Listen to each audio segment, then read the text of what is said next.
फलाने ने गलती की, आपने ये कहा, अब आपके प्रधान ने गलती की, आपने कुछ क्यों नहीं कहा। इस चर्च का कोई भी प्रधान नहीं है, इस चर्च का प्रधान मैं हूं, आपको ये मालूम होना चाहिए। अगर कोई यूट्यूबर किसी को प्रधान लिखता है तो उसे, और दूसरा उसे मान रहा है, तो वो दूसरे मूर्ख की गलती है। खामरा चर्च इतनी बड़ी चर्च है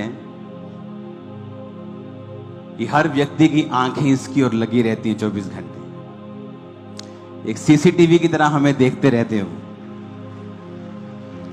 और बहुत से लोगों ने मुझे कहा कि आपने जब फलाने ने गलती की, आपने ये कहा, आपने जब ढमकाने ने गलती की, आपने ये कहा, अब आपके प्रधान ने गलती की, आपने कुछ क्यों नहीं कहा। मैं इसलिए कहता हूं अधूरा ज्ञान बड़ा खतरनाक ज्ञान है और मूर्खता का कोई इलाज नहीं है। इस चर्च का कोई भी प्रधान नहीं है, इस चर्च का प्रधान मैं हूं, आपको यह मालूम होना चाहिए।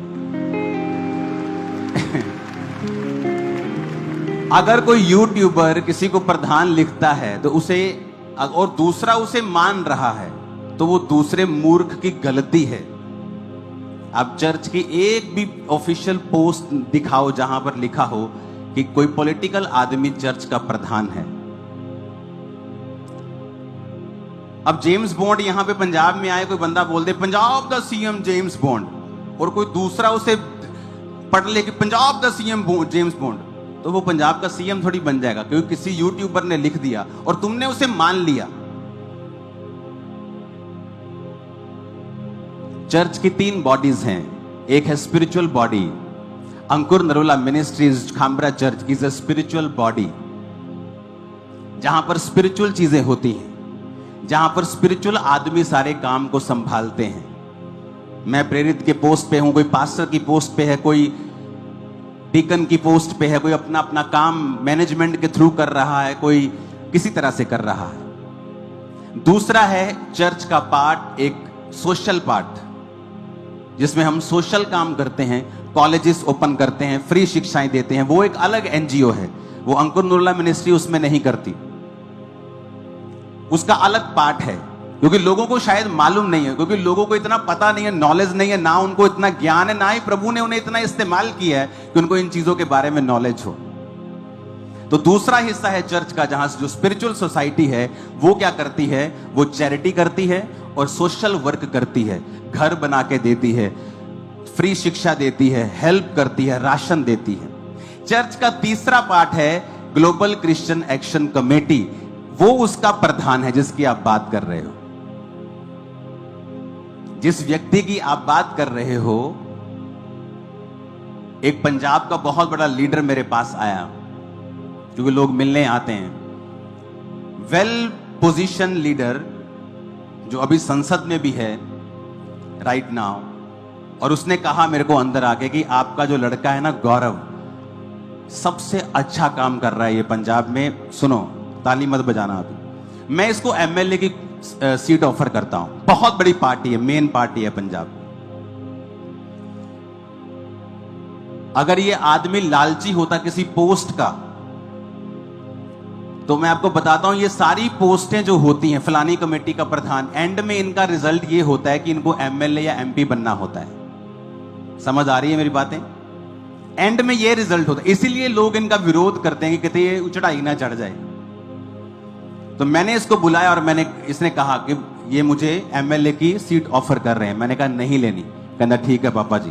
फोन किया कि नहीं सर हमने नहीं लेनी। जो आदमी एमएलए की सीट ठुकरा रहा है, आपको क्या लगता है वो किसी कमेटी का प्रेसिडेंट होने को फाइट करेगा?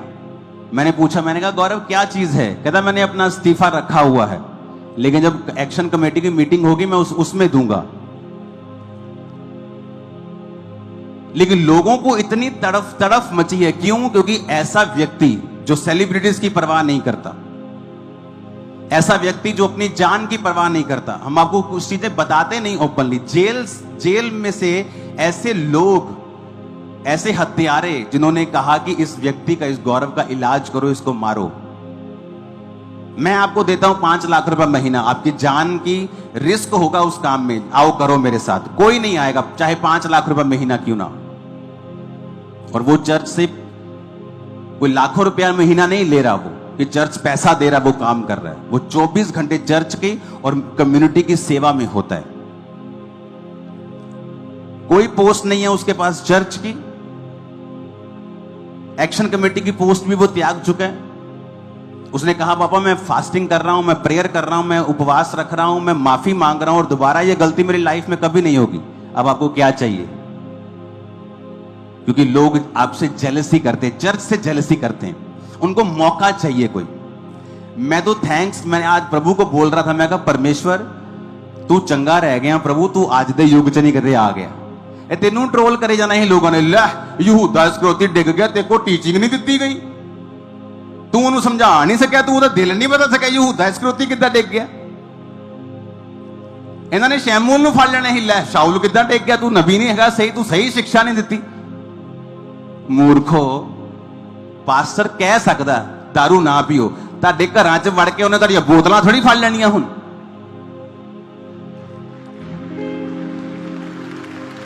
तुहाडे घरां च वड़ के तुहाडे हुण अंग थोड़ी फड़ लेने उन्हें कि बेबीचार ना करो, भी इधर आ जा, भी तेरे हाथ फड़ के तेन मैं बाहर ले जाना, हूं तेन तेरे पैरां नूं बंन देना, तेने अंग फड़ लेने, तेन जान ही नहीं देना मैं उत्थे।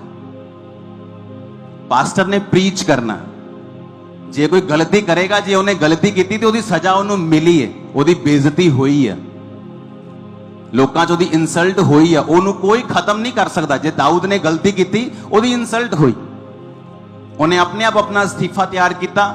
खांबरा चर्च में उसकी कोई पोजीशन नहीं है, वो मेरा स्पिरिचुअल सन है, मैं उन्होंने स्पिरिचुअल सन के तौर पर देखदा, जिन्हें पंजाब च एक्सीलेंट काम किया और अज भी एक्सीलेंट नंबर 1 ते काम कर रहा हो। उन्हें मिस्टेक की, हाँ की, ओदी सजा उन्हें मिली, हाँ मिली, प्रभु ने मैनू सजा दी होएगी, ओदी इंसल्ट हुई, उन्हें कितनी बेचैनी फील हुई होएगी, क्योंकि माफी मंगन तो बाद भी जिहड़ा पाप दा कॉन्सीक्वेंस है तुहाडी लाइफ चो खत्म नहीं हुंदा कदी भी। तुसीं व्यभिचार कीता, माफी मंगी, माफी मिल जूगी, लेकिन ओदा असर तुहाडी जिंदगी ते रहूगा। लेकिन लोकां नूं बहाना चाहिए सिर्फ, क्योंकि वो आपको, आपकी ग्रेस को, तुहाडे जिहड़े कीते काम आ उहदी बराबरी नहीं कर सकते हो। आज मैं खड़ के प्रचार कर रहा, सारे ने खड़े हो जाना, मैं कुर्सी ते बह गया, सारे ने कुर्सी ते बह जाना, जब मैं एक लाते प्रचार करना शुरू करता, सारे ने एक लाते करना शुरू कर देना। हाँ, अपना दिमाग सिर्फ जो इंटरनेट तो सुनिया, जो कॉपी की और उन्होंने बोलना शुरू कर दिया। एक ऐसा आदमी जिहड़ा सैल्फलैस होके, जो कोई इन्नी वड्डी पोस्ट या किसी वड्डी चर्च दे विच इन्ने वड्डे ओहदे ते हुंदा, वो करोड़ा रुपया कमा सकदा हो। एक पॉलिटिशियन नाल मिलवान दे लई वो लाखा रुपया लै सकदा पॉलिटिशियन दे कोल, बिना चर्च नूं दस्से। पिछे जे मेरे कोल आया और मैनूं कहंदा पापा मेरा जिहड़ी घर है मेरा वो गिरवी पिया, मैं उहदी किश्तां नहीं दे पाया बैंक दे कोलों, तो मैं हुण बैंक दे नाल कोई सैटलमेंट कर रहा कि मेरी सैटलमेंट हो जाए। एक ऐसा आदमी, उन्हें अपना बिजनेस डाउन कर लिया, उहदे कपड़ियां दा बिजनेस सीगा, और जदों उन्हें काम ते जाना चर्च तो फोन आ जाना, भाजी जाइए उत्थे थाने च गल करनी, भाजी जाइए SSP को गल करनी, भाजी जाइए क्रूसेड की बुकिंग करनी, भाजी जाइए क्रूसेड का उत्थे पंगा पै गया, भाजी जाइए वो काम हो गया। उन्हें अपना काम छड्ड के काम करने शुरू करते, काम उहदा खत्म हो गया, उन्हें वाइफ नूं बिठाया, चलिया नहीं, काम डाउन हो गया। एक ऐसा आदमी जिन्हें अपना बिजनेस छड्ड दिता, अपनी जान की परवाह नहीं की, उन्होंने ट्रोल करने का मतलब है तुसीं शराप लै रहे हो अपने ऊपर। और एक मिस्टेक उहदे कोल हुई, हाँ 100% हुई, छोटी हुई नहीं, बहुत वड्डी हुई, उहदा असर होगा, 100% होगा, उहदी इंसल्ट होगी, लेकिन ये भी गल याद रखियो, वो फिर तो ऊपर आऊगा और ज्यादा ऊपर आऊगा। मैं एज ए स्पिरिचुअल फादर किसी को किवें छड्डदा जे बंदा पश्चाताप करे तां, और उन्होंने लोगों सामने रोन की लोड़ नहीं, और रब सामने रोवे अपने, मेरे सामने भी रोन की लोड़ नहीं।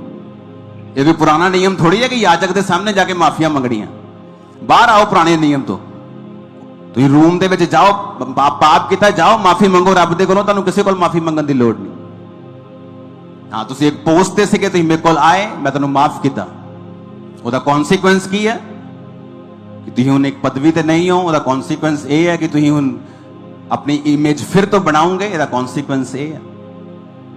लेकिन अज लोकां नूं चेक करो, जिन्हां नूं पता है कि मसीह कौम लई काम करने वाले बंदे नूं किद्दां उन्होंने बदनाम करने की कोशिश की। अगर उसकी मिस्टेक सी, वो फोन कर देगी, गौरव तेरे को मिस्टेक हुई, वो कहना हाँ मेरे को हुई। मैं माफी मंगदा, नैक्सट टाइम करेगा, कदी नहीं करा। और मैं ऐसे लोगों ने भी, लोग मैंने दसदे ऐसे लोग भी है उन्होंने लगा कि चर्च का प्रधान है, अपने अपनी चर्चा च प्रधान खड़े करते, पता ही नहीं कि है ही नहीं, पोस्ट ही है नहीं चर्च के विच, फिर कहते ही कॉपी नहीं करते।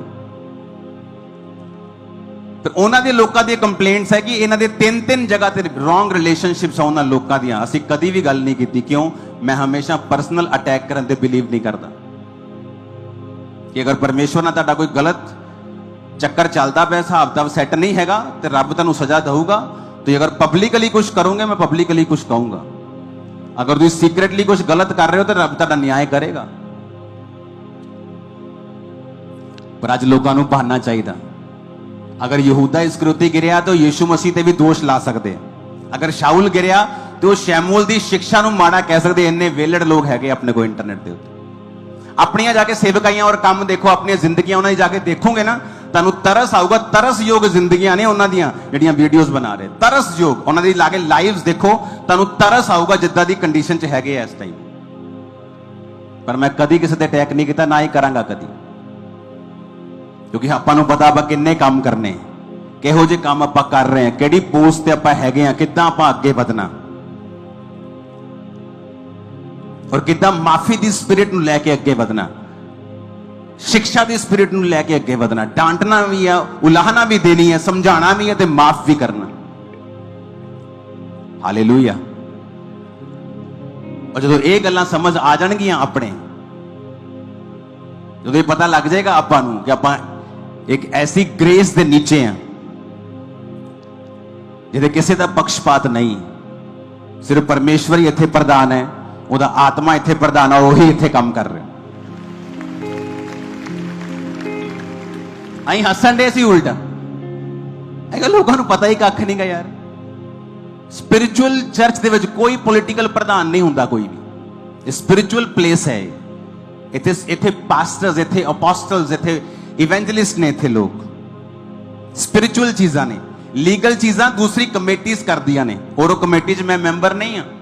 मैं उन्होंने किवें हटाना जिहड़ी कमेटी का मैं मैंबर नहीं हाँ। एक्शन कमेटी इकट्ठी होगी, वो अपना अस्तीफा लैके कादा बैठा, वो दे देगा, एक्शन कमेटी देखेगी की करना। मैं उहदे च कोई मैंबर भी नहीं है, कोई प्रेजिडेंट भी नहीं है, कोई सकत्तर भी नहीं है। वो मैं खड़ी करके दी है कि तुसीं अपनी चलाओ, और जिथे पंजाब च लोड़ पैंदी है जाओ। पंजाब च सैकड़ा पास्टर्स जिहड़े खड़े हो जाएंगे कहण लई कि एक्शन कमेटी ने साडी हेल्प की, और वीडियो बनाने वाले जिन्ने भी वो दसन किन्ने पास्टर्स की हेल्प की उन्होंने अज तक 10% भी नहीं होंगे जिन्नी इन्होंने की। हालेलुया। काम्बरा चर्च वचन ते खड़ी और खड़ी रहेगी हमेशा, और स्ट्रॉन्ग वचन दे उत्ते खड़ी। सारी उम्र होर कीता ही की है, वचन की शिक्षा ते लई है परमेश्वर दे कोलों, वचन ही ते पढ़िया, होर कीता ही की है। मैं चाहता तो कई कुछ कर लेना अमेरिका जाके, अज भी मैनूं खुले ऑफर है अमेरिका च, लेकिन वचन की शिक्षा, वचन नूं पढ़ना, प्रार्थना करना, उपवास रहना, ये मेरी लाइफ रही है शुरू तो। और परमेश्वर ने मैनूं ऐदां ही बनाया, मैं चेंज नहीं हो सकता। काम वधे घटे, बहुत वध जाए, मैनूं कोई मतलब नहीं, लेकिन मेरी यही लाइफ और तुहाडी भी यही होनी चाहिए आज तो। हालेलुया। एक पास्टर का काम है कि अपने लोगों की अगुवाई करे, वो गलती करते उलाहना दवे, डांटे, इलाज करे, पश्चाताप वाल उन्होंने लैके जाए, उन्होंने सुटे ना। वचन च लिखा परमेश्वर जो पतरस ने गलती की तो फिर तो वह अंगीकार करवाया कि बोल हुन कि यीशु मसीह उद्धार करता है, मुक्ति दाता है, बोल कि सिर्फ परमेश्वर ही उद्धार करता है, बोल कि तू सिर्फ परमेश्वर सामने ही झुकेगा। हालेलुया।